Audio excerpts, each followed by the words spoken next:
voice of growth, mastering the mind and market. That's how you keep an audience. That's how you keep it compelling, is trying to tell a story. It's hard. Most people are not cut out for it. Manny, that's the reason I left the aircraft industry. It's soul crushing. And I hated the person that I'd become, Manny. That still haunts me to this day. To have people just literally emotionally moved, by something that you created by telling a story, you realize the power of filmmaking.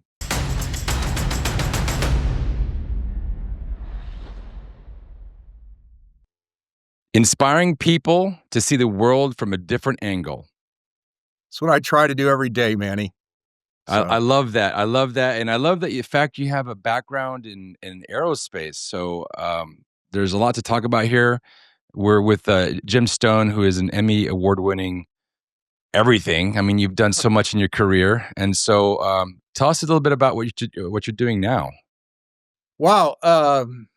Doing a tech film right now. I mean, we dabble in feature films, but we do a lot of corporate work. Just finished up a piece for Qualcomm, working on a piece that involves T-Mobile and Audi and Bosch and a whole bunch of different groups that came together at a place called the Curiosity Lab in Atlanta. Mm-hmm. And it's this, a lot of people would say an incubator, but it's more an ecosystem. The city of Peachtree Corners has created this incredible 1,200 acre ecosystem where autonomous vehicles are tested, the latest AI, UPS, T-Mobile, Bosch, Qualcomm, Comsignia, all those guys have advanced teams there, testing all the future stuff that all of us will be using in the next months, years, and decades ahead. So it's pretty cool. We get to document that, and that's it's really a lot of fun and gives us some fun insight into what's coming. So that's fantastic. So this podcast is all about, it's the voice of growth. So we talk about, the journey that took you from where you were to where you are.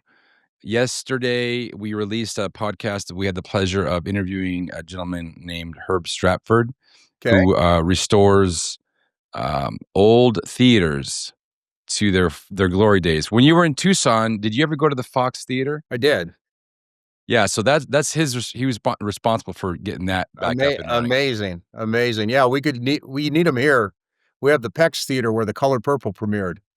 And really? Yeah, we've raised some money locally here, and it's going to be several $1 million to restore, but it's an absolutely beautiful theater, and I love what Herb's doing. I mean, it's just so important to culture and just, really helping young people understand the true value of community and entertainment, and sharing those things in a group setting is very different than just streaming it on your phone or your laptop at home. So love that Herb's doing that. That's awesome. Yeah, it's a great thing. And it's interesting that some of the work that you do, you're a storyteller, and the fact that you tell I love your tagline, at least on LinkedIn here, regarding perspective. I think that's so important.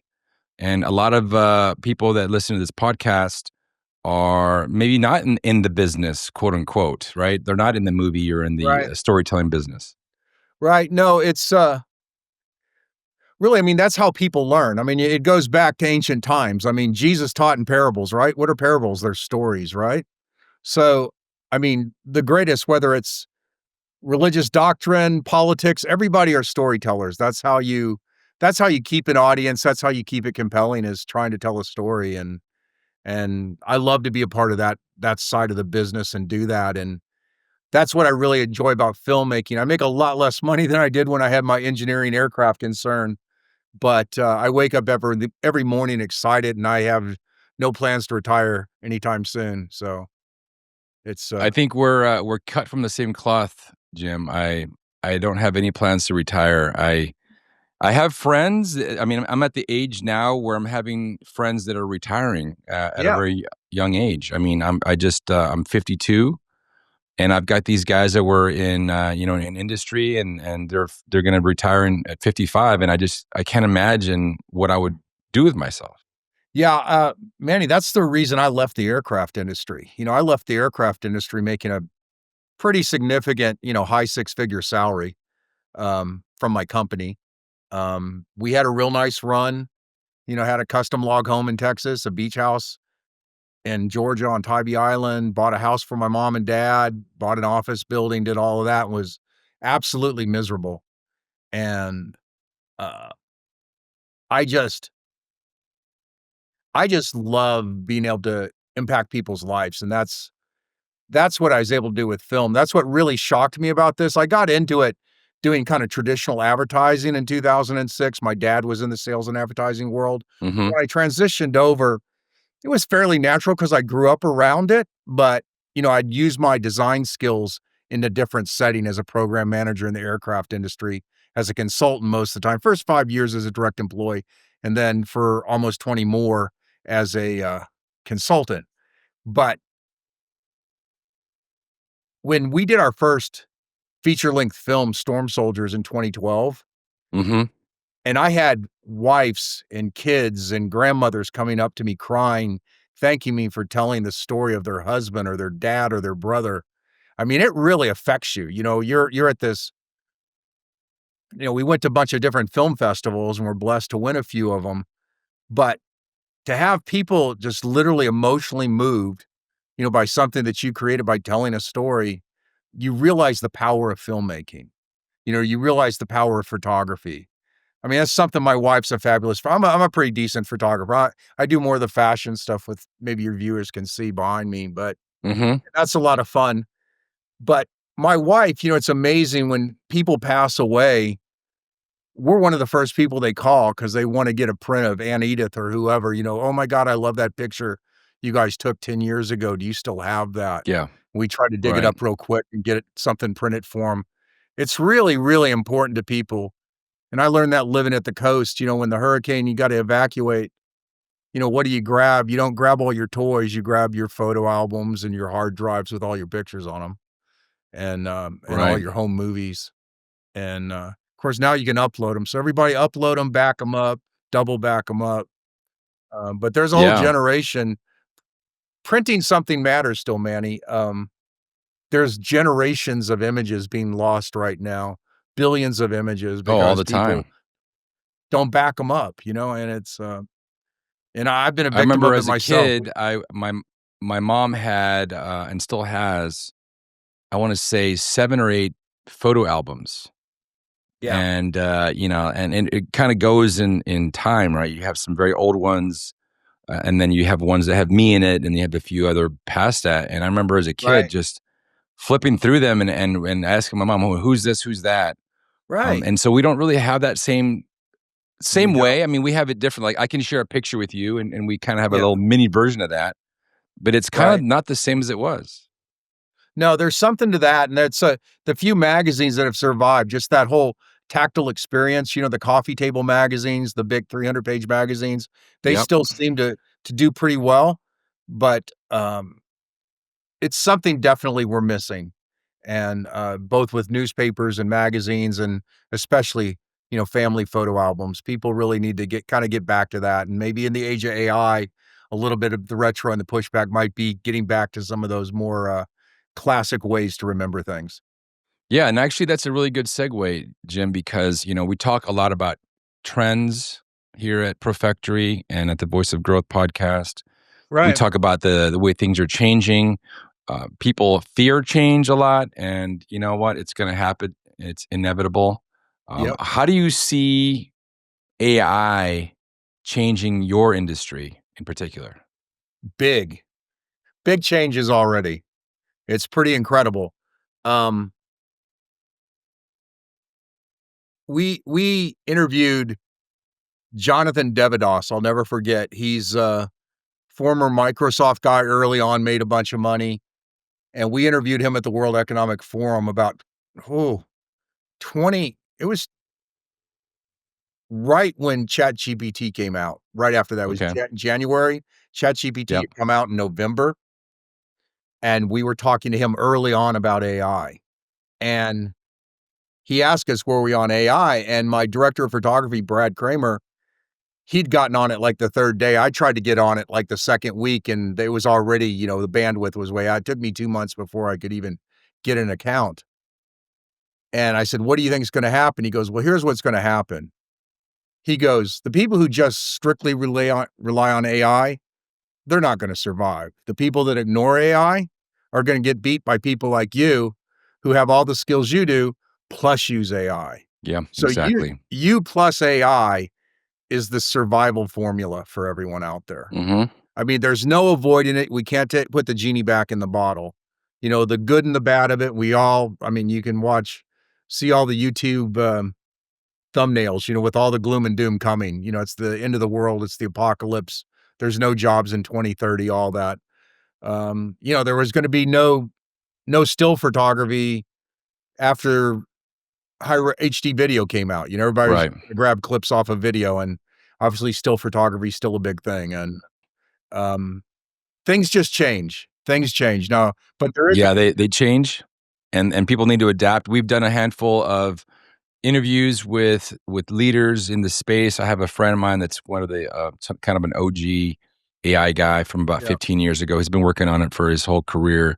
Yeah. And we talked to other people's, some that didn't want to be interviewed because of they're doing some stuff with the government. Right. Anyway, long story short is that, and we also did a lot of research on some of the thought leaders in this space, Yeah. like Mo Gadot and a guy named Jeffrey Hinton, Nice. who's the father of AI, as they call him. Yeah. And the short of it is, you do have a lot of the doomsday folks saying that, we're going to have 90. One guy even said 99% unemployment by 2050. Yeah. That's kind of ridiculous. I think it is going to hit. I think we're going to have, maybe mid 30%.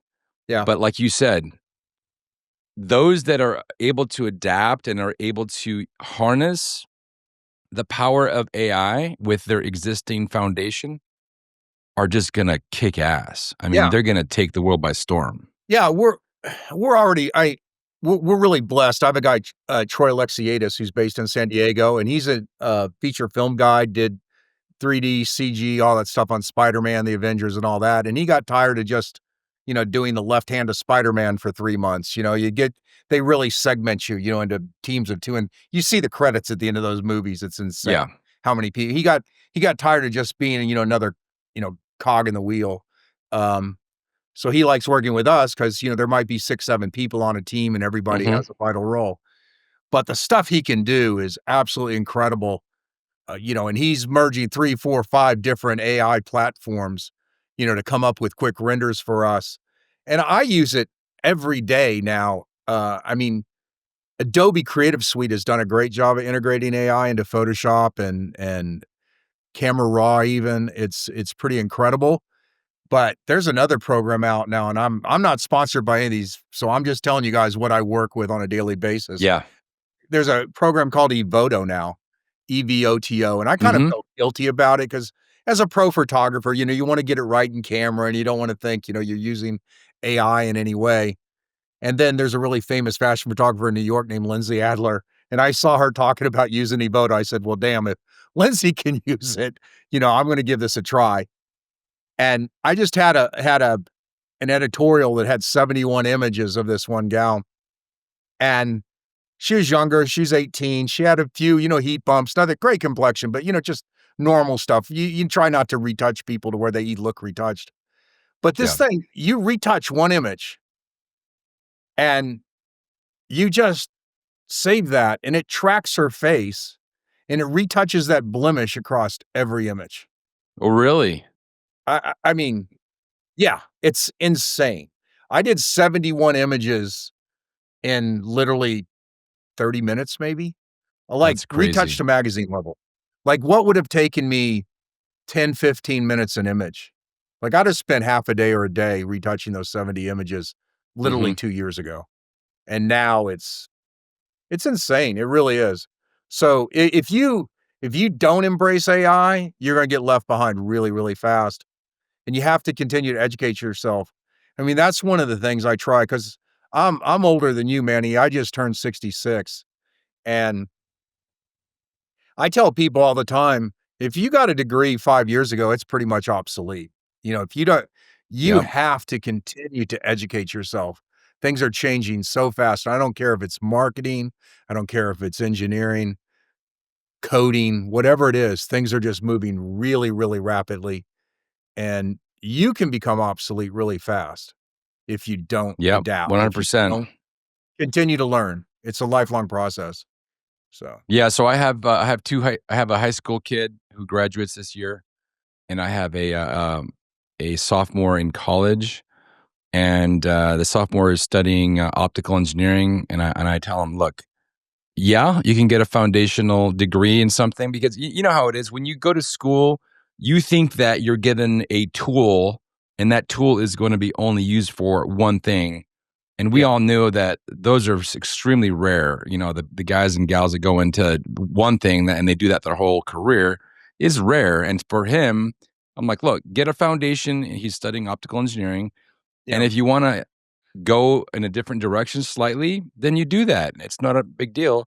yeah. And you continue to augment your learning with AI, with everything else, software, all that. Absolutely, Manny. I mean, and now's the time for him to fail. Go try something. Go have passion Mm. about something. Go do that field. Go swing for the fence. Now, take your big guts, when you're in your 20s and 30s. You can afford, you have more time than you think. You really do. Um, Yeah. I tell people all the time, I teach workshops, and most of my workshops are 40, 50, 60 something guys primarily, probably 10 or 15% women, but a lot of men and love photography later on in life. I get a lot of doctors, lawyers, just Hmm. looking for something, an artistic outlet. And I go, it's not too late to start. It's really not. If you have a passion for it, I mean, I've created a career out of it. I mean, I'm a full-time filmmaker and photographer, and I didn't start till I was 45 years old. Really? So tell us actually that's a really good segue. You must be a storyteller because you're following right in line of the arc here. So, well, Give us a I'll go back because I'm looking at all my dumb awards behind me. I apologize, everybody, but I thought I have a few Emmys. We just won one.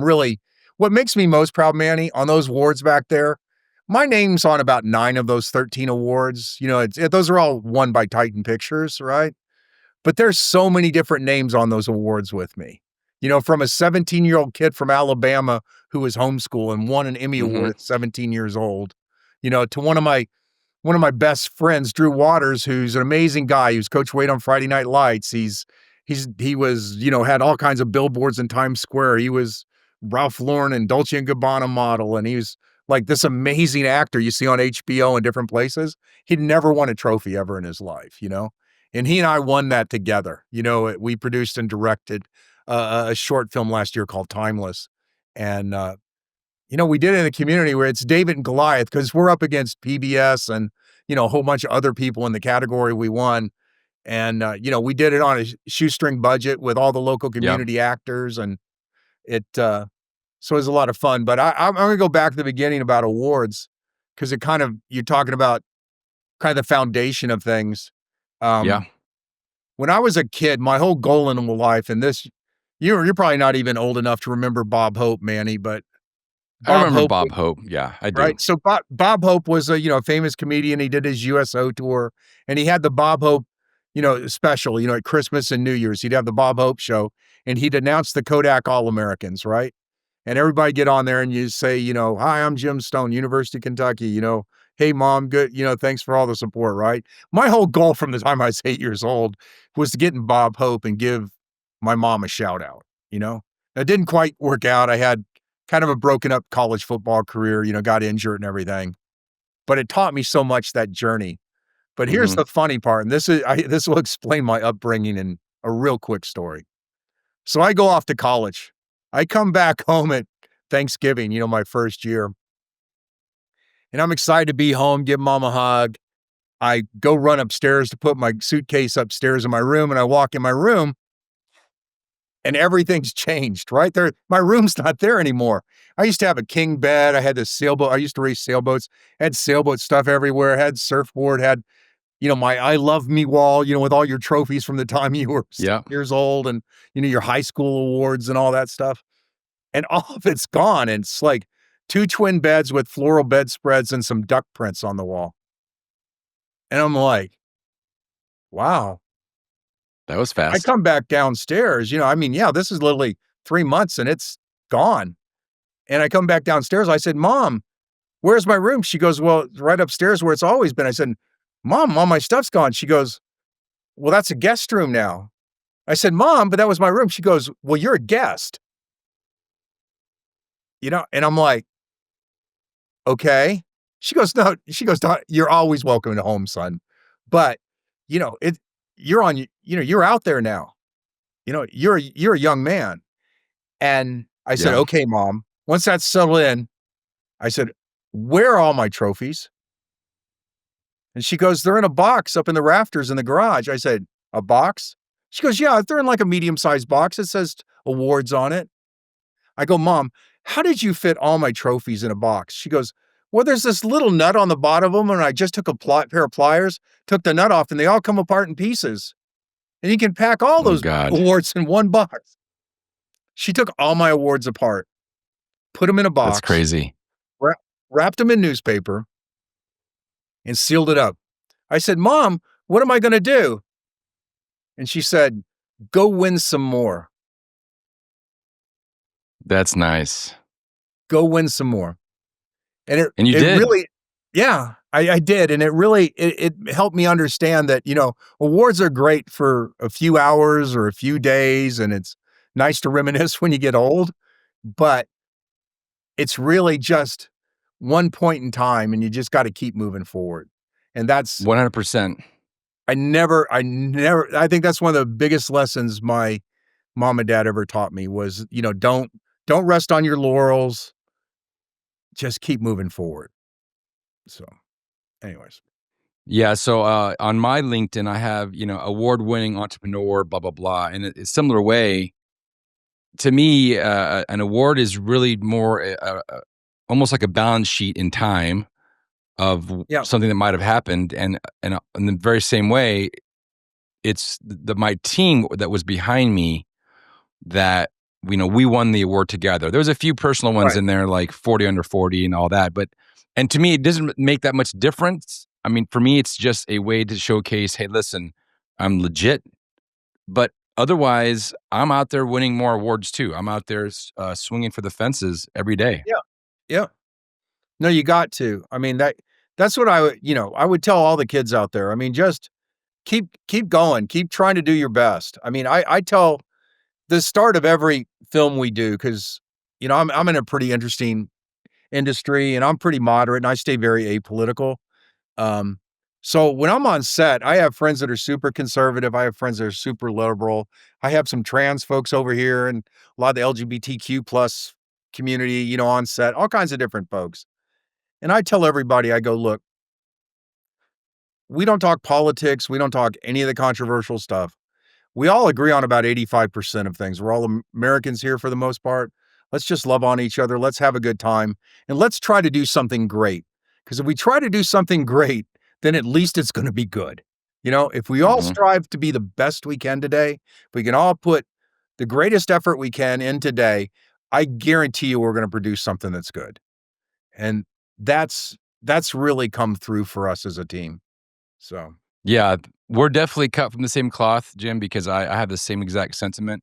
If everybody's focused on greatness, then you focus less on yourself and you focus less on your neighbor who might be different than yourself.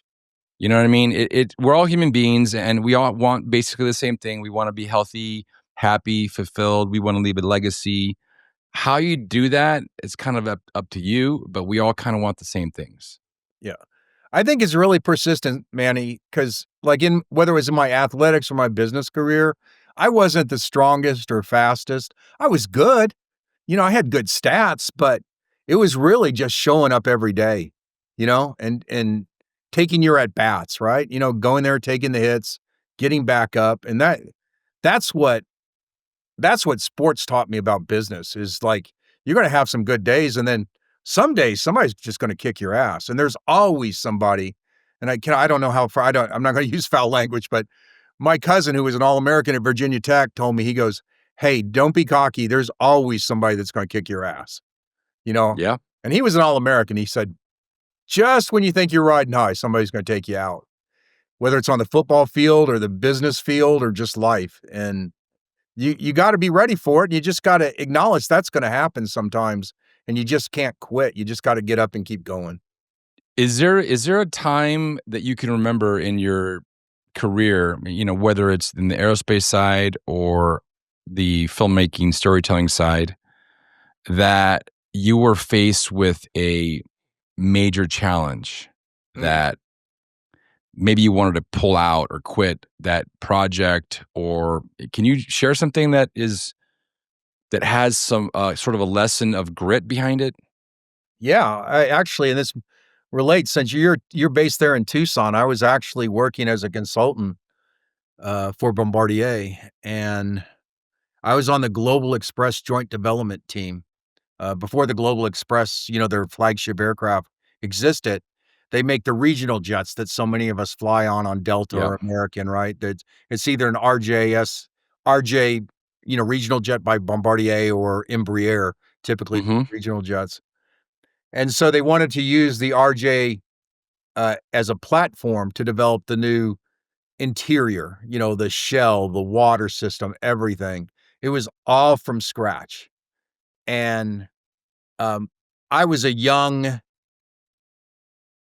33, 34-year-old program manager, and I got tasked with developing the interior for this. And I brought on my mentor, actually from the cycling days. I haven't really got into that, but I had an amazing mentor who didn't breathe oxygen. He was the California State math champion and could do 6 decimal place math in his head. He was an absolute genius, like Rain Man almost, like literally. Wow. But a little bit more social than that, but still pretty asocial.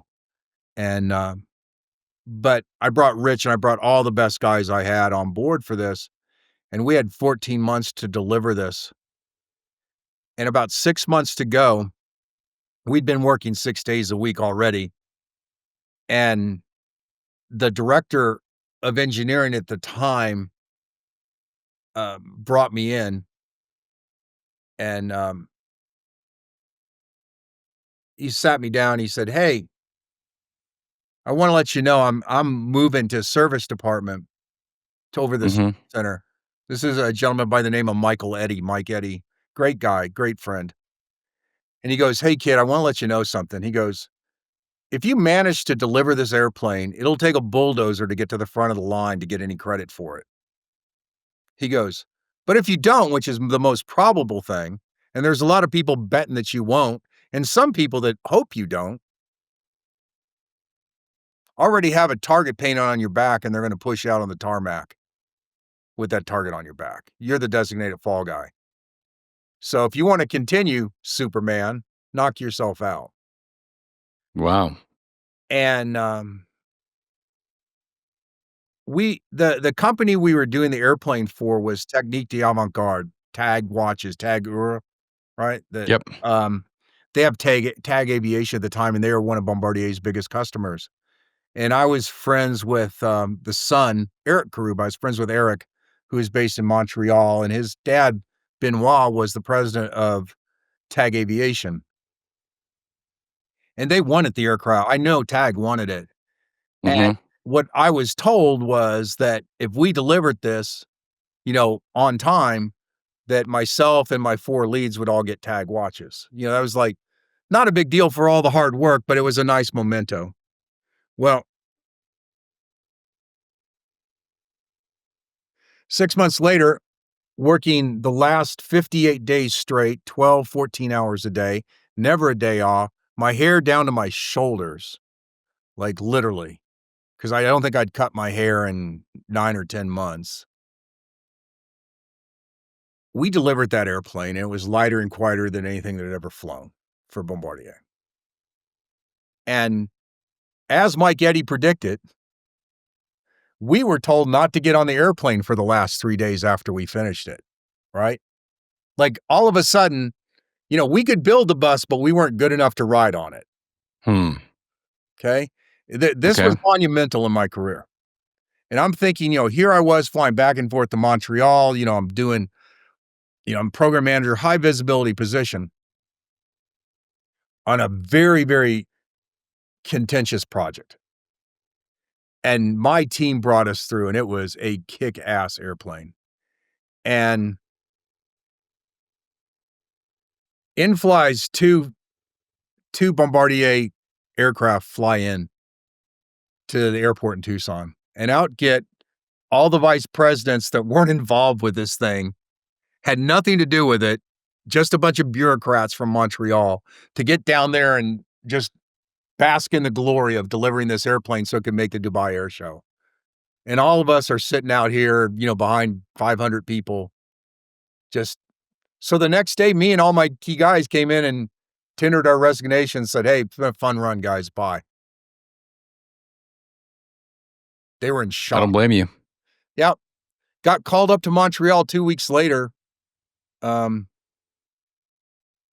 said, "Well, I'm really busy," and they said, "Well, we'll fly you up here and take." I said, "Well, I only fly first class now. That's not a." They flew me up first class. They flew Rich Hanaway, my mentor, up.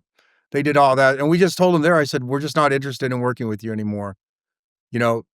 And Bombardier is a great company. Now they made some changes after that. I know after my meeting in Montreal, they flew down and walked the head of the facility off the plant. Wow. There were some things going on that I won't go into, but there is the aircraft industry is a tough industry, and I have a lot of respect for my friends that stayed in it, but you're basically, you're a high-tech migrant worker. I mean, you follow the money around the country. You look at everybody's resume, and they are 2 years here, 3 years here, 1 year Yeah. here, 2 years here, 3 years there, right? And you're constantly, "Oh, they'll pay me $5 more an hour. They'll do that." And there's no loyalty, there's no integrity from the company to people and from the people to the companies anymore.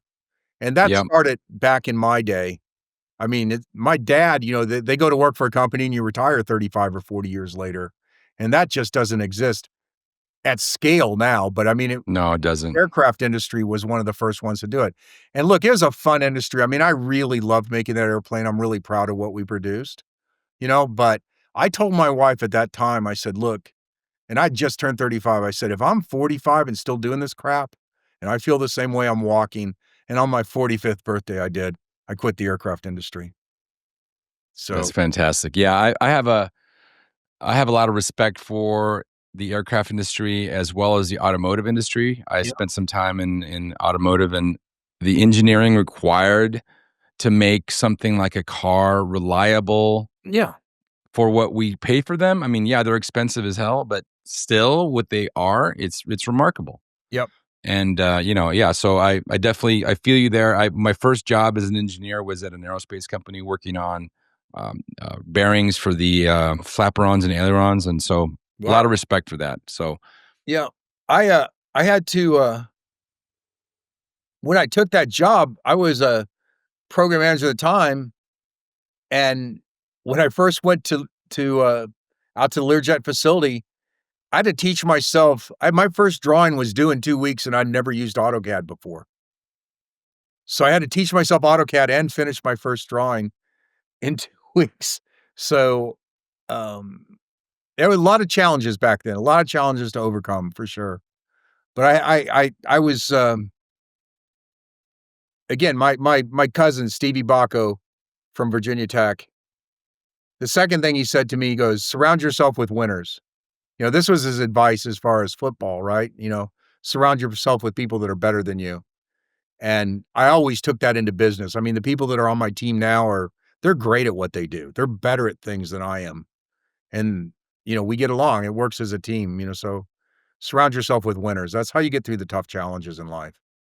So, 100%. So imagine, Jim, that I have a magic phone here okay. that I'm gonna hand to you, and on the other end of that phone is 18-year-old Jimmy Stone, just got home from college, Yeah. wondering where the hell his trophies are, and the phone rings and it's you right now. What would you tell Jim Stone at 18 years old? It's a really good question.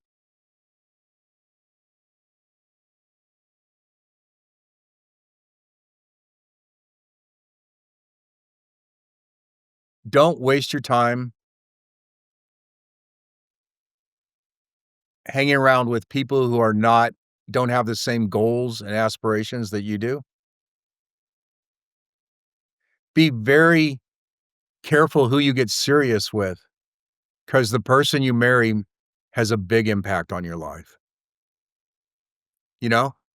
For sure. Be respectful of women. Don't, you know, don't, you know, make sure you care, before you get serious, before you get romantic even, make sure it's a quality individual, because that could lead to a long time relationship. I slow up a little bit, just don't be the party. And I wasn't a party boy. Brigham Young recruited me. They thought I was Mormon. I was so straight, in high school. I go, I'm Presbyterian. They go, it's all right. Went to prom with a Mormon girl. They were sending the most beautiful Mormon girls in the world to come see me and go to prom. But all that being said, still, I mean, just I think that's a big one. I mean, just be aware. Have fun in your 20s, but don't waste a bunch of time with friends that are just. I guess today it'd be if I was 18 today, I see so many kids distracted with video games and social media, and Yeah. those things are fun, but regulate that. Spend an hour a day max, playing video games and social media. Then get outside and have some fun and and build relationships, because relationships is what matter most in business, and I think in life.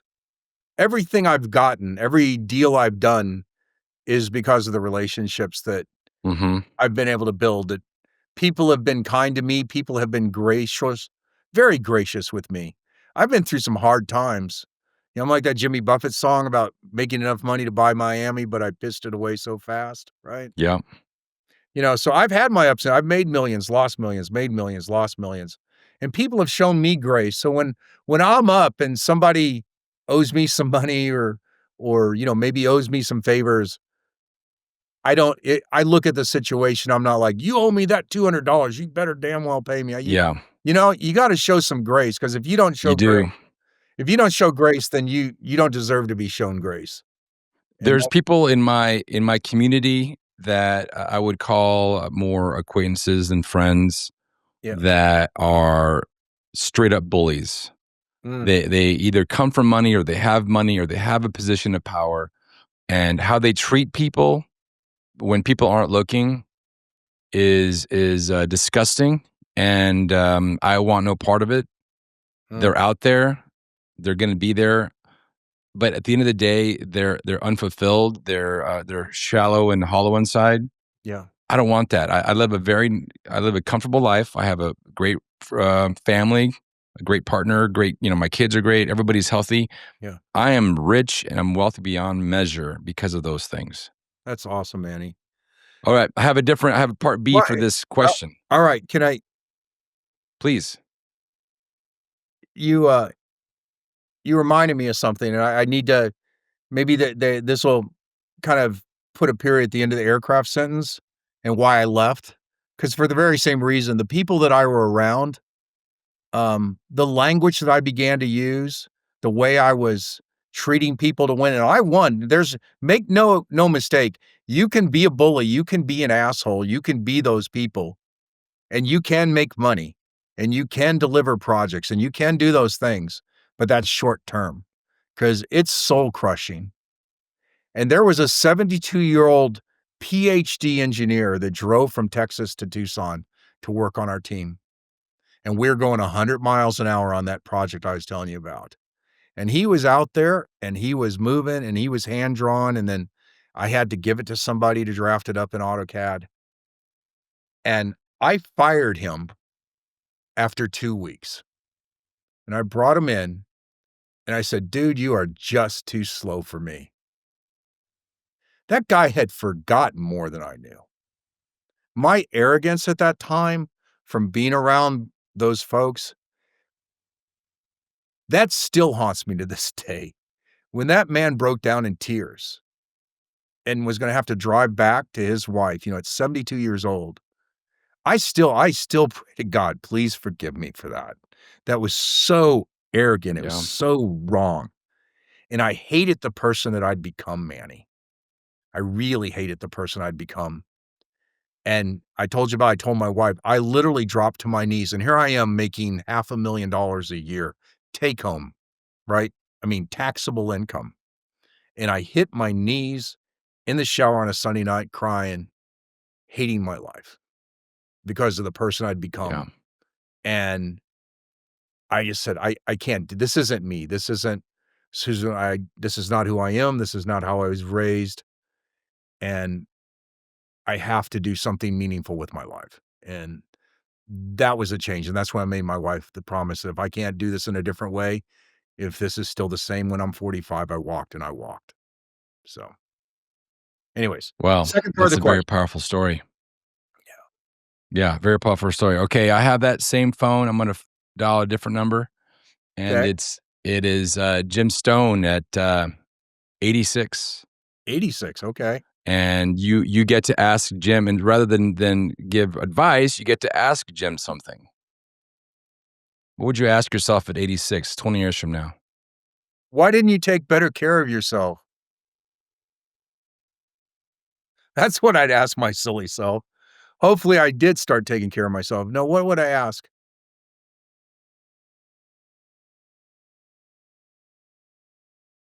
What's the most profound thing that you've discovered through this journey? That's what I'd ask. That's What good. what's the most profound fact that you can share with me that you've learned through this journey? Yeah, that's a good one. You know, we have we search for meaning. We search for we want to leave a legacy, and we sometimes don't stop and ask those questions of ourselves at every touch point, right? If you're 20, 30, 40, 50, we should ask ourselves, what are we doing that's profound? What are we doing that's making a mark? Yeah. I don't judge people if they want to live a particular lifestyle that is just punching the clock, so to speak. That's for them. A lot of people are really Um, happy with that, Manny. I think 95% of the people, that's what they prefer. I mean, living your life or my life is not for everybody. I mean, I know that I started companies and I thought, well, everybody's gonna love to do what I do. It's like, hey, you make 10,000 this month and nothing next month. That drives people nuts. it does. They'd rather make $3,000 a month or $5,000 a month, make $25,000 this month and nothing next month. It's scary. It's frightening to live the way, to start a company or to be an entrepreneur or to be a freelancer or a consultant. It's frightening. And there's too many guys on the internet, making promises about, oh, you need to do this and quit your 9 to 5 and do. It's hard. Most people are not cut out for it. No. Yeah, all those folks, they speak the truth, but just like the idea of you can win the lottery, whether or not you actually do is a different story, right? If you bust your butt, even that's not always enough. Yeah. I have friends that are always chasing the next one of those things, right? These Yeah. courses or whatever, and they ask me, "What am I doing wrong?" And I'm like, "Okay, well, you're spending this money on this course. You're giving it 80%, and then when it doesn't work out right away, you pull away. Yeah. You got to I mean, grit is something that needs to be woven into your soul, because if you fall down, you just got to keep on getting up and keep on getting up and keep on getting up. Yep. You're absolutely right, Manny. You're absolutely right. Going back to your 86-year-old question, it reminds me, I think it was 2 or 3 years ago, I probably heard it before, but Billy Graham was asked that question or something similar to that when he was in his early 90s. And I expected, some theological God is good or Jesus is the answer, whatever, what you would expect from a great religious leader like Billy Graham. You know what he said the most profound thing was to him? What's that? The brevity of life. Mm. And I guess that's what I'd tell my young self too, is like, I remember just yesterday, the last time I took my helmet off at the University of Kentucky and handed that helmet in, you know, and that was a long time ago. That Yeah. was 45 plus years ago, you know, and it seems like yesterday. You know, it I seemed had like the pleasure of meeting a World War II vet. I was driving from Tucson to San Diego with a buddy of mine, a workmate, and one of my guys, and we stopped at this. They had this sort of this deck road Mhm. back in the I guess 30s and 40s. It was literally made out of wood, and that's how they got across the sand dunes. Mm. And so they had a stretch of it that was sort of a historical marker thing. So we pulled aside and we were just hanging out, and there was this old guy with a cane, and he might have even had a beret or something, beret. Yeah. And I just started talking with him, and it turns out he was Canadian, fought in World War II. Yeah. He was in his mid 90s. I think he was 96. Yep. And he said he'd come out to visit his daughter every year that lives in Yuma with his wife, and his wife had passed away 2 years ago. And he was just standing there stoic, and I was just like kind of touched. And he was talking about his daughter that he was visiting. And, I have a tendency to kind of push the limit sometimes when I say things, for better or for worse. Well, you're in the right business And now, Manny. yeah, and so I said to him, "Isn't it weird?" And he looked at me and he says, "What is that?" "That you have an old lady for a daughter." And he started cracking up. His daughter was 77, right? And he just started laughing about that. And he paused and he said, "You know what? I remember the last time as I was walking her across the street when she was 10 years old, Right. and I reached out to grab her hand, and she looked up at me and she said, 'No, Daddy, I can walk on by myself across the street.'" And he Mm. remembered that, and he was 96 years old, and he remembered that from 50 or 60 years prior. It's just incredible what we retain. Yeah. Yeah. I mean, that's the other thing about money. I really had to reevaluate that. All money really does you buy memories with it. If you just stock it away, um, and I mean, I'm not one to get financial advice away. I'm really good at making money. I'm not so good at keeping it because I'm a serial entrepreneur. But I've had a lot of great memories. I mean, you know, I- I've, I won't name drop, but I've been with royalty and celebrities and all kinds of different folks, on the different programs and projects and film projects that I've Mhm. done. And, I've had a charmed life that way, but it's been challenging. It's really been challenging, in a lot of ways. And thank God I'm blessed. I've had a wife that's stuck with me through thick and thin for 40 plus years now. And, she's loved me fit, fat, broke, rich. I just wish that for everybody that you find a partner like that eventually. Doesn't always happen the first time, but, eventually, hopefully you guys end up with somebody like my wife who's there for you. And, I never forget my mom telling me that marriage isn't a 50-50 proposition. It never is. She goes, "Sometimes it's 90-10 because, somebody loses a job or somebody's sick and you gotta step up." Yeah. And that's, boy, was mom right, you know? The older I Yep, get, the mom is smarter my right. parents are, you know? So, that's, mom was right. Well, Jim, this has been a fantastic time with you. It's incredible how fast 45 minutes flies by. And definitely Sorry. I wanna do this again. We should do this in person next time for sure. Yeah, I'd love that. I love Tucson. I'd love to come out and see your setup there and visit some old friends. I love Mount Lemmon. I used to live up on, Kolb Road in Ventana Canyon Resort up there. I used to live right next to that in those townhomes, those condos. Yeah. That's where I lived when I worked for Bombardier. Um, Well, I'll tell I'd you what, absolutely Tucson do has that. changed a lot since you've been here. Yeah, I'd be happy to show you around. that'd be great. That'd be great. We filmed there just real briefly a few years ago, and it had changed quite a bit, but, yeah, I'd love to see what you see there. It'd be awesome to see Okay. it through your eyes. So I hope we covered Yeah, what you the wanted ball. to cover. I you know, there's, didn't talk a whole lot of business, but hopefully we got a No, few little these are all stories. I think that, our audience is really looking for authenticity, yeah, and they, we learn, as you know, through stories. This is a new kind of oral tradition, right? evolve into a different kind of space. And so our listeners really appreciate just the candidness of these things. I also like to, like you, give different perspectives of life. Me not being in the I was funny. Actually, this is a funny story. We were at a Halloween party last night for a marketing company, and there was a guy there that was a radio ad salesman that I just had met. And he asked me, "Hey, are you in media?"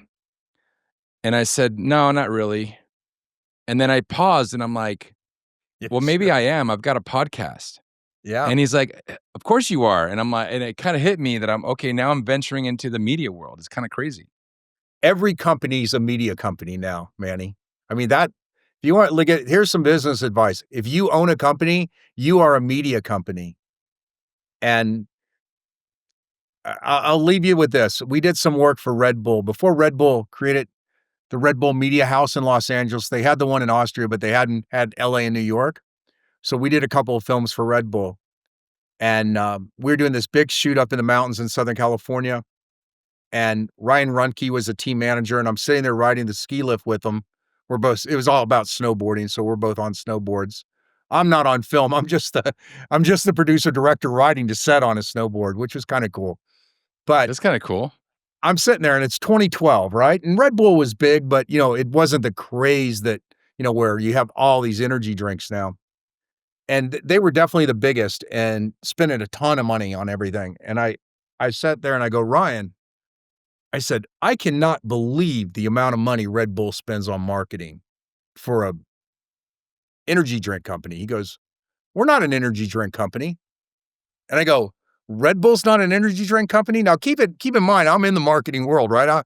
He goes, no, we're not a energy drink company. I go, well, then what is Red Bull? He goes, we're a marketing company that happens to sell a beverage.